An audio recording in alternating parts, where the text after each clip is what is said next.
Hello, good morning all. पिछली class में हम बात कर रहे थे रेजिडेंशियल स्टेटस की, निवास स्थान। रेजिडेंशियल स्टेटस कि वह व्यक्ति भारत में निवासी है, भारत में असाधारण निवासी है या भारत में अनिवासी है। तो हमारा लास्ट क्लास में टॉपिक चल रहा था व्यक्ति का निवास स्थान। इसमें ये पहला पॉइंट हमने कंप्लीट कर लिया है, भारत में निवासी व्यक्ति, रेजिडेंट इन इंडिया। एक बार 2 मिनट में पिछली क्लास का रिकैप। एक व्यक्ति को भारत में निवासी कब कहा जाएगा? जबकि उसने तीनों शर्तें पूरी कर ली हो। कल हमने बात करी थी कि एक व्यक्ति को निवासी होने के लिए 3 शर्तें पूरी करना आवश्यक है। अगर पहली शर्त, दूसरी शर्त और तीसरी शर्त, तीनों ही शर्तें वो पूरी कर लेता है तो ऐसा कहा जाएगा कि वह व्यक्ति भारत में निवासी करदाता है। आज हम इसके आगे बात करेंगे, भारत में असाधारण निवासी और भारत में अनिवासी। यदि तीनों शर्तें पूरी हो जाती है तो ऐसे व्यक्ति को हम कहेंगे भारत में निवासी। असाधारण निवासी किसे कहेंगे? यदि एक व्यक्ति के निवासी होने की पहली शर्त पूरी हो जाए परंतु दूसरी व तीसरी दोनों अथवा कोई एक पूरी नहीं हो तो हम ऐसा कहेंगे कि ऐसा व्यक्ति भारत में असाधारण निवासी है। लैंग्वेज वापस देखें। यदि निवासी होने की पहली शर्त तो पूरी हो जाए, फर्स्ट कंडीशन तो पूरी हो जाए, परंतु दूसरी व तीसरी दोनों, ये दूसरी तीसरी में दोनों अथवा कोई एक, दूसरी या तीसरी में से कोई एक भी पूरी नहीं हुई तो हम ऐसा कहेंगे कि वह व्यक्ति भारत में निवासी है। इसको आप कुछ इस तरह से भी समझ सकते हैं। पहली शर्त पूरी हो गई लेकिन दूसरी और तीसरी दोनों शर्तें पूरी नहीं हुई। पहली शर्त पूरी हो गई लेकिन दूसरी शर्त पूरी नहीं हुई और तीसरी शर्त भी पूरी हो गई तो भी यही सिचुएशन। अगर पहली और दूसरी दोनों शर्तें पूरी हो गई लेकिन तीसरी शर्त पूरी नहीं हुई तो भी आप कहेंगे कि वह व्यक्ति भारत में असाधारण निवासी है। कुल मिला के समरी ये है कि पहला कंडीशन तो फुलफिल हो जाता है but second and third in दोनों में से कोई भी एक शर्त या दोनों ही शर्तें पूरी नहीं हो तो ऐसा कहा जाएगा कि ऐसा व्यक्ति भारत में असाधारण निवासी, not ordinarily resident in India है। निवासी होना है तो तीनों शर्तें पूरी होनी है। असाधारण निवासी होना है तो पहली शर्त पूरी हो गई बट सेकंड थर्ड दोनों ही पूरी नहीं हो या दोनों में से कोई भी एक, या तो सेकंड पूरी नहीं हुई या थर्ड पूरी नहीं हुई तो हम कहेंगे कि ऐसा व्यक्ति असाधारण निवासी है। लास्ट, भारत में अनिवासी, नॉन रेजिडेंट इन इंडिया। कब किसी व्यक्ति को अनिवासी कहा जाएगा? यदि एक व्यक्ति के भारत में निवासी होने की पहली शर्त पूरी नहीं हो, भले ही दूसरी व तीसरी, दोनों या कोई एक शर्त पूरी हो गई हो।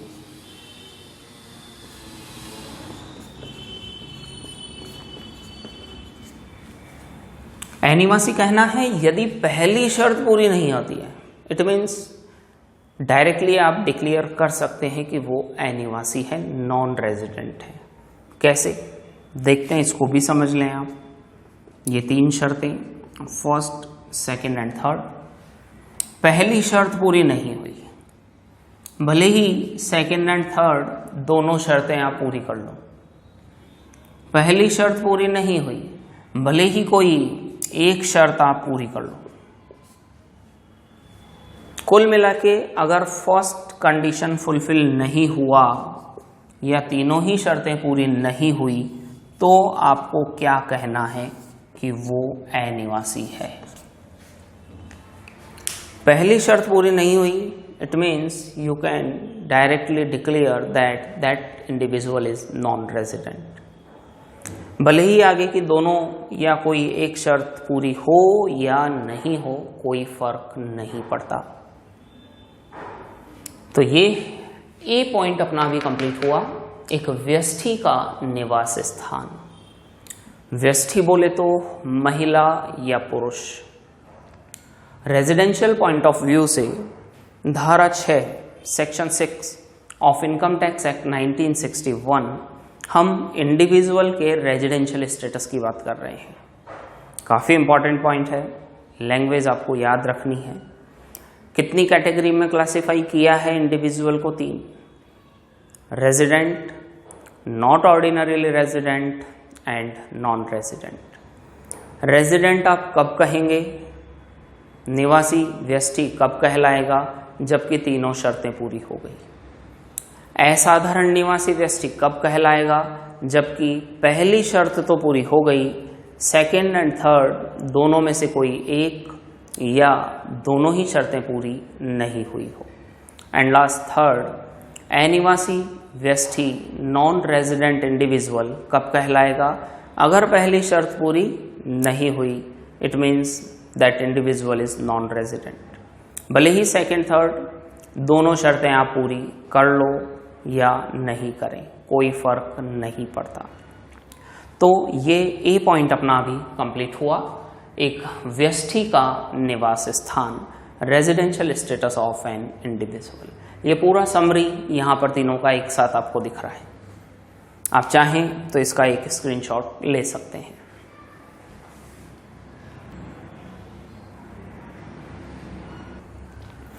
यस, ये ए पॉइंट अपना भी कंप्लीट हुआ, एक व्यष्टि का निवास स्थान।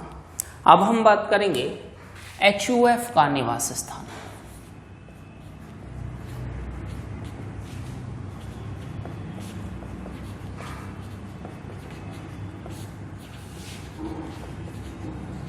Residential status of HUF, Hindu अविभाजित परिवार। सबसे पहले हिंदू अविभाजित परिवार का मतलब आप समझें। HUF नाम से ही पता लग रहा है, अविभाजित परिवार, जिस परिवार का अभी विभाजन नहीं हुआ हो, फैमिली जॉइंट में रह रही है, अभी तक इस फैमिली का विभाजन नहीं, सभी शामिल में रहते हैं, शामिल में ही उनका बिजनेस है और शामिल में ही सारा वर्किंग हो रहा है। तो ऐसे परिवार का निवास स्थान, इसको भी निवास स्थान के दृष्टिकोण से 3 भागों में बांटा गया है। वही तीनों कैटेगरी है, भारत में निवासी, resident in India, B Bharat में असाधारण निवासी,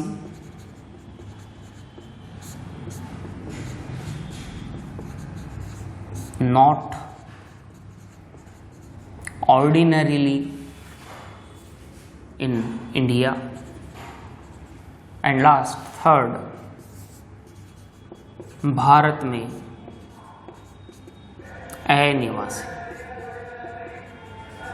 नॉन रेजिडेंट इन इंडिया। तीनों कैटेगरी सेम है, वही जो व्यष्टि के लिए हुआ करती थी। जिस प्रकार एक व्यष्टि कर देने के लिए दायी है, इंडिविजुअल, महिला पुरुष, ठीक उसी प्रकार HUF, हिंदू अविभाजित परिवार, वह भी कर चुकाने के लिए दायी है। अगर आपके मम्मी पापा दादा दादी सब शामिल में रह रहे हैं, उनका बिजनेस भी शामिल में है, HUF के नाम से उन्होंने अगर रजिस्ट्रेशन करवाया हुआ है, तो HUF का रेजिडेंशियल स्टेटस भी आपको चेक करना पड़ेगा, क्योंकि tax liability is dependent on residential status. आपका जो कर दायित्व है वह निवास स्थान के ऊपर निर्भर करता है। अगर निवासी होंगे तो लाइबिलिटी अलग होगी, असाधारण निवासी उसका लाइबिलिटी अलग, एंड नॉन रेजिडेंट उसका लाइबिलिटी अलग होगा। तो हम यहाँ HUF का रेजिडेंशियल स्टेटस भी चेक करेंगे। सबसे पहले HUF को भारत में निवासी कब कहा जाएगा? तो HUF को भारत में निवासी होने के लिए 3 शर्तें पूरी करना जरूरी है। कितनी शर्तें? 3। एक व्यष्टि के लिए भी कितनी शर्तें थी? 3। HUF के लिए भी कितनी शर्तें हैं? 3। चेक करते हैं। पहली शर्त, फर्स्ट कंडीशन, HUF का प्रबंध व नियंत्रण,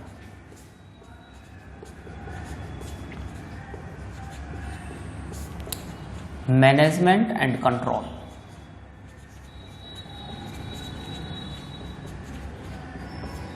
का कोई भी भाग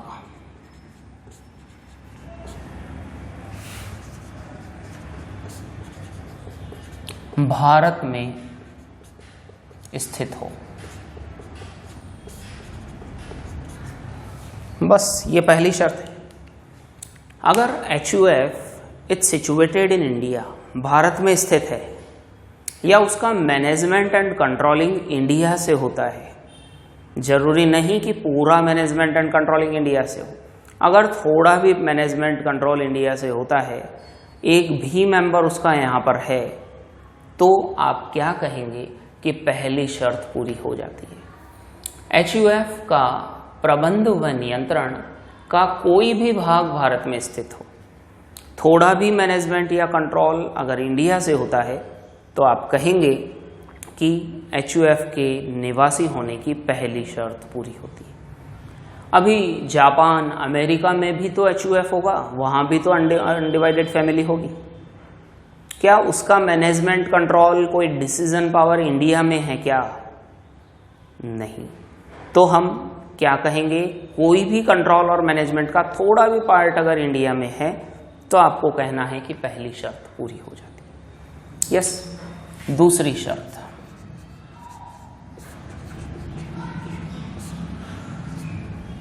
और तीसरी शर्त।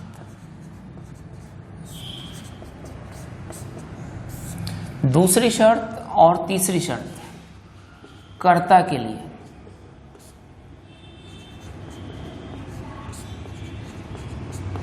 सेम टू सेम है जो व्यष्टि की हुआ करती थी। दूसरी शर्त एक व्यष्टि के लिए क्या हुआ करती थी? गत वर्ष से तुरंत पूर्व के 10 वर्षों में से कम 2 वर्षों के लिए पहली शर्त को पूरा करें। तो दूसरी शर्त लागू होती है केवल HUF के होल्डर, सब्जेक्ट, मुखिया, कर्ता, जिस पर्सन की उस फैमिली में चलती है, जिसकी वजह से ही सारा डिसीजन कंट्रोलिंग मैनेजिंग हुआ करता है, जो whole and sole super power उस फैमिली में है, वह कर्ता ने दूसरी शर्त एक व्यष्टि के निवासी होने वाली को पूरा किया। इन शॉर्ट, ऐसा कह दें कि HUF का कर्ता गत वर्ष से तुरंत पूर्व के 10 वर्षों में से कम 2 वर्षों के लिए 182 दिन भारत में रहे। पहली शर्त यही थी। या गत वर्ष में 60 दिन भारत में रहे और तुरंत पूर्व के 4 वर्षों में 365 दिन भारत में रहे। तो दूसरी शर्त केवल और केवल किसके लिए लागू है? HUF जॉइंट फैमिली में से, अनडिवाइडेड फैमिली में से केवल और केवल कर्ता के लिए सेम टू सेम वही कंडीशन है जो पहले व्यष्टि वाली थी। तीसरी शर्त भी वही है जो सेम पहले थी। पहले तीसरी शर्त थी 7 सालों में से 730 दिन भारत में रहे। कौन भारत में रहेगा? कर्ता। अगर कर्ता गत वर्ष से तुरंत पूर्व के 7 वर्षों में से 730 दिन भारत में रहे, if holder of HUF lives in India for at least 730 days in last 7 years just before preceding year, तो आप ऐसा कहेंगे कि तीसरी शर्त भी पूरी हो जाती है। अगर ये तीनों शर्तें पूरी हो जाती है तो आप क्या कहेंगे कि HUF भारत में निवासी है। तो यहां अभी कोई दिक्कत नहीं। दूसरी और तीसरी शर्त तो सेम टू सेम है। पहली शर्त भी यहां आसान है। क्या है पहली शर्त? कि HUF का मैनेजमेंट एंड कंट्रोलिंग इंडिया से होना चाहिए। अगर उसका मैनेजमेंट कंट्रोलिंग इंडिया से हो रहा है, it means that is resident. Now next, Bharat में असाधारण निवासी, not ordinarily resident in India, ये भी सेम टू सेम है जो व्यष्टि के लिए था, सेम एज इंडिविजुअल। क्या था असाधारण निवासी में? कि उसने पहली शर्त को तो पूरा कर दिया हो, लेकिन दूसरी या तीसरी में से कोई भी एक शर्त या दोनों शर्तों को पूरा नहीं किया। पहली शर्त पूरी कर दी, मैनेजमेंट कंट्रोलिंग प्रबंध नियंत्रण भारत में है, लेकिन दूसरी तीसरी शर्त पूरी नहीं होती, तो आप क्या कहेंगे कि वह HUF भारत में असाधारण निवासी है। लास्ट, भारत में अनिवासी, नॉन रेजिडेंट, ये भी same to same, same as individual, same. अगर उसने निवासी होने की पहली शर्त को पूरा नहीं करा, भले ही आगे की दोनों शर्तें या कोई एक शर्त को पूरा कर दे या नहीं करे, तो ये पॉइंट कंप्लीट हुआ आपका HUF का निवास स्थान। हिंदू अविभाजित परिवार, हिंदू अनडिवाइडेड फैमिली। HUF को भी रेजिडेंशियल पॉइंट ऑफ व्यू से 3 भागों में बांटा गया। भारत में निवासी, असाधारण निवासी और अनिवासी। निवासी होने के लिए भी 3 शर्तें, तीनों शर्तें पूरी हुई तो निवासी। 3 में से केवल पहली ही शर्त पूरी हुई, भले ही आगे की दोनों या कोई एक पूरी नहीं हुई, असाधारण निवासी। और पहली शर्त अगर पूरी नहीं हुई तो आपको क्या कहना है? अनिवासी। यहां केवल पहली शर्त में फर्क है। पहली शर्त में क्या वर्ड इंपॉर्टेंट है कि HUF का मैनेजमेंट एंड कंट्रोलिंग इंडिया से होना चाहिए, ये पहली शर्त है। Second and third condition same to same है जो व्यष्टि के लिए थी, बट वो केवल किसके लिए लागू होगी? केवल और केवल कर्ता के लिए। यस, आप लोग चाहें तो HUF के लिए भी एक स्क्रीनशॉट ले सकते हैं।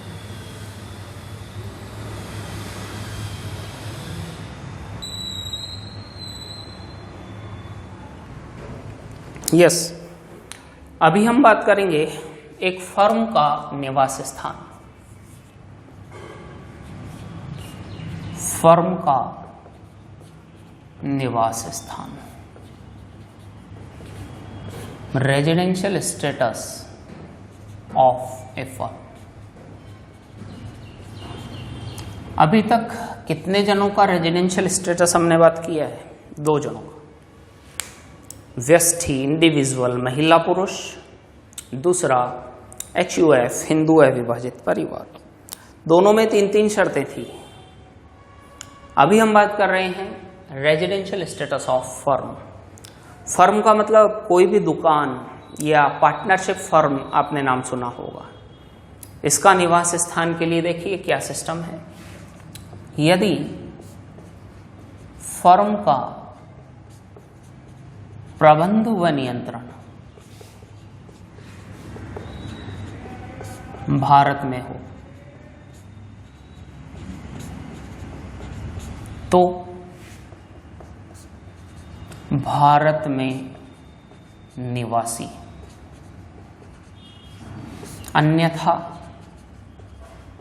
अनिवासी। बस इसमें इतना सा पॉइंट है।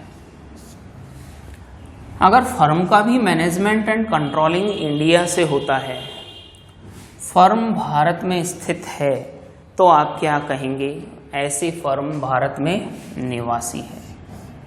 और अगर मैनेजमेंट कंट्रोल इंडिया से नहीं हो रहा तो आप क्या कहेंगे?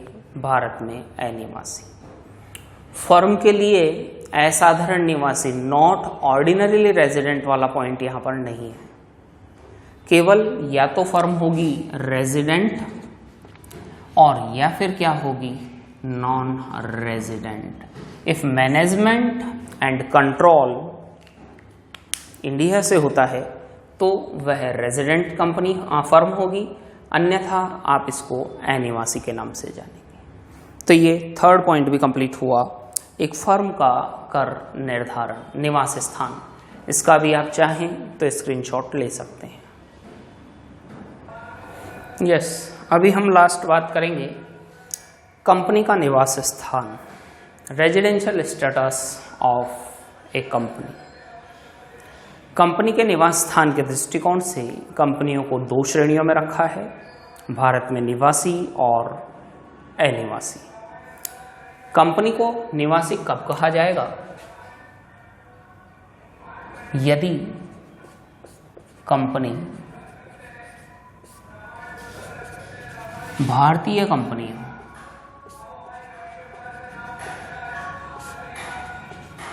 अथवा प्लेस ऑफ इफेक्टिव मैनेजमेंट, प्रबंध व नियंत्रण का प्रभावी स्थान भारत में स्थित हो, भारत में स्थित हो। इन दोनों में से कोई भी एक काम अगर पूरा हो जाए तो आप kहेंगे कि वह कंपनी भारत में निवासी कंपनी है। तो कंपनी भारत में निवासी कंपनी कहलाएगी, अन्यथा अनिवासी। एक बार वापस चेक करें। यदि कंपनी भारतीय कंपनी है, if that company is an Indian company, भारतीय कंपनी, या उसका प्रबंध व नियंत्रण का प्रभावी स्थान, उसका मैनेजमेंट एंड कंट्रोलिंग अगर इंडिया से होता है, तो आप क्या कहेंगे कि वह कंपनी भारत में निवासी कंपनी होगी, अन्यथा अनिवासी कंपनी। यस, तो ये कंपनी का रेजिडेंशियल स्टेटस। कंपनी का प्रबंध नियंत्रण भारत से होता है, थोड़ा भी management controlling, sorry effective management controlling अगर इंडिया से होता है, और या फिर कंपनी भारतीय कंपनी है, दोनों में से कोई भी एक भी काम हो गया तो आपको कहना है कि कंपनी भारत में निवासी कंपनी है, अन्यथा क्या कहेंगे आप? वह भारत में अनिवासी। यस, तो ये रेजिडेंशियल स्टेटस का टॉपिक अपना अभी कंप्लीट हुआ। सेक्शन 6 धारा 6, इसमें हमने 4 जनों का रेजिडेंशियल स्टेटस की बात करी। एक व्यष्टि का निवास स्थान, इंडिविजुअल का, HUF हिंदू अविभाजित परिवार, एक फर्म और एक कंपनी। ध्यान रखें एग्जाम में 20 मार्क्स का एक क्वेश्चन आता है। भारतीय कंपनी अधिनियम 1961 के अनुसार निवास स्थान की स्थिति पर प्रकाश डालिए। What are the provisions regarding residential status under Income Tax Act 1961? आयकर अधिनियम 1961 के अनुसार निवास स्थान की स्थिति पर प्रकाश डालिए।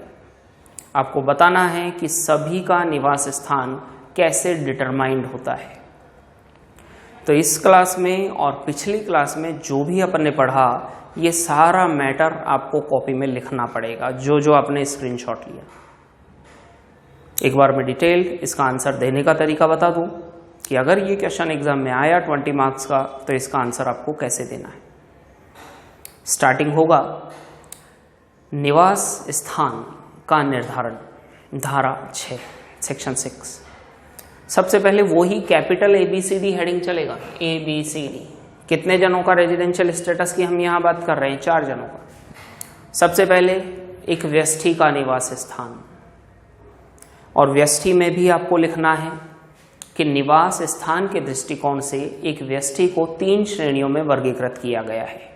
Individual is classified into 3 categories: resident in India, not ordinarily resident in India and non resident. Bharat में निवासी, असाधारण निवासी, अनिवासी। फिर लिखना शुरू होना है वापस पहला पॉइंट, भारत में निवासी रेजिडेंट इन इंडिया। इसमें डैश करके लिखेंगे। यदि निम्न 3 शर्तें पूरी हो जाए तो ऐसा व्यष्टि निवासी व्यष्टि कहलाएगा। If following 3 conditions are fulfilled, then such individual is known as resident. Then continue, वापस 3 शर्तें। फर्स्ट कंडीशन में 2 सिचुएशन है। There are following 2 situations under first condition. अगर 2 में से एक भी स्थिति पूरी होती है तो पहली शर्त को पूरा मान लिया जाएगा। याद होगा ए सिचुएशन क्या था? इन प्रीवियस ईयर, गत वर्ष में 182 दिन भारत में रहे, 182 डेज। या फिर बी पॉइंट था, प्रीवियस ईयर में कम से कम 60 दिन रह लो, और उससे जस्ट पहले के 4 साल में 365 दिन भारत में रह ले। ये पहला शर्त। इसका एक अपवाद भी था बी वाले पॉइंट का। बी वाला पॉइंट 3 जनों के लिए लागू नहीं था, वो अपवाद भी, एक्सेप्शन भी आपको लिखना है। देन दूसरी शर्त, गत वर्ष से तुरंत पूर्व के 10 वर्षों में से कम 2 वर्षों के लिए पहली शर्त को पूरा करें। तीसरी शर्त, 7 साल में 730 दिन भारत में रहे। अगर तीनों शर्तें पूरी हुई तो निवासी। फिर लिखेंगे असाधारण निवासी। पहली शर्त पूरी हुई, दूसरी तीसरी दोनों, या कोई एक शर्त पूरी नहीं हुई। अनिवासी, यदि पहली शर्त पूरी हो जाती है। तो ये ए पॉइंट पूरा हुआ है अभी व्यष्टि का। अभी ऐसे ही आपको HUF के बारे में लिखना है, फर्म के बारे में लिखना है, कंपनी के बारे में लिखना है। फर्म और कंपनी में तो ज़्यादा मैटर नहीं है, एक लाइन का ही है। तो ये पूरा मैटर आपको 20 मार्क्स के क्वेश्चन में लिखना पड़ेगा। ये रेजिडेंशियल स्टेटस काफ़ी इंपॉर्टेंट है, इसको as it is point to point आप बिल्कुल याद रखेंगे। तो ये रेजिडेंशियल स्टेटस, इसको आप एक बार अच्छे से और रीडिंग कर लेंगे। यस, इसका भी आप चाहें तो स्क्रीनशॉट ले सकते हैं। कंपनी का निवास स्थान,